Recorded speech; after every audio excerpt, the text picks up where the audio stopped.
to do this review with the top down because, well, every time I get a cabriolet, it's raining. Today, it's not raining. However, it is like a gale force southeaster. So now, obviously, it's just chilled. So I've managed to get a gap quickly in to tell you that because even without driving, I'm being blown away. So I might just have to put the roof up. I should probably tell you what I'm driving.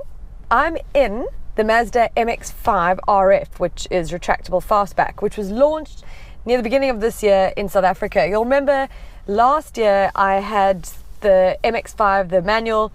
Now I'm in this RF automatic, and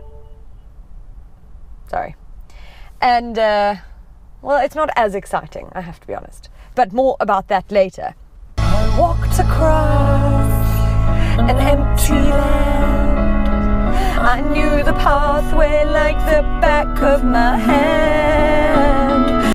That's why if I'm going to have to put the roof up, I'm going to sort of have to do it now because you can only put this roof up or down when you're going 10 k's an hour. Who the drives at 10 k's an hour? Anyway, so you actually have to pull over, which can be somewhat annoying, but let's see how far I can go before I get like blown away and you can't hear me anymore. That river and it made me complete. A simple thing, where have you gone? The MX-5 is popular for good reason. It's affordable and it's like a little sports car. But I have to say that the manual that I drove last year was epically fun and I could understand why someone would buy it. This, I'm not as convinced by. It's also about 90,000 Rand more than the other one. So obviously the difference is that has a manual soft roof. This is electric hardtop and automatic manual. But the manual's more fun.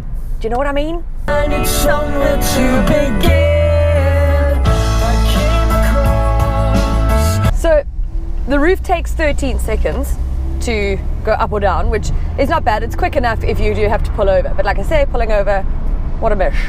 So, but let's see. Quite quick. Jeez. Well, okay, I give up.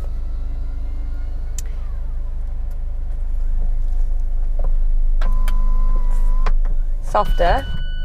Normally you get that ka-dunk. And then on here you've obviously got a little picture of the car, so it tells you when the roof is completely closed. This goes from 0 to 100 in 8.6 seconds, which, well, you decide whether you how fast you think that is. It is better with the roof down because it's quite a small little cabin in here. Oh, because it is quite a windy cabin. Road noise is a bit extreme. And I'm going 50 k's an hour. So when you're cruising at about 120 on the highway, it ain't pleasant. Is this the place that I've been dreaming of? Oh, simple thing, where have you gone? This is powered by a 2-litre naturally aspirated engine with 118 kilowatts of power and 200 newton meters of torque. It's over a second slower than the manual version.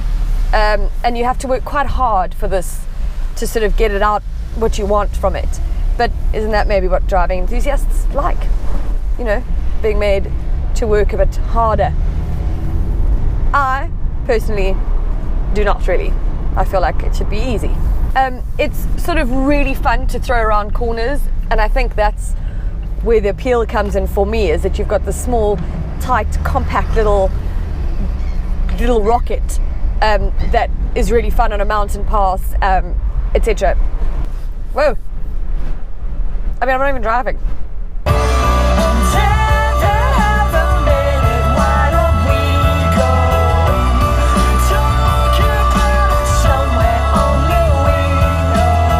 Well, this car's aimed at people who sort of want a sports car that looks good, but they can't afford like a Porsche 911 or something. And it looks good. With the top down especially, it is really a striking car. It turns heads wherever I go because it is just that good looking. But for just over 530,000 Rand, would you buy it? It's not a practical car, hey? You've got a boot of 127 litres. There ain't anything going in there. And This is it. There's no cubby hole, but you've got this little guy. It's not for practicality, this car. You don't buy it for that. Slow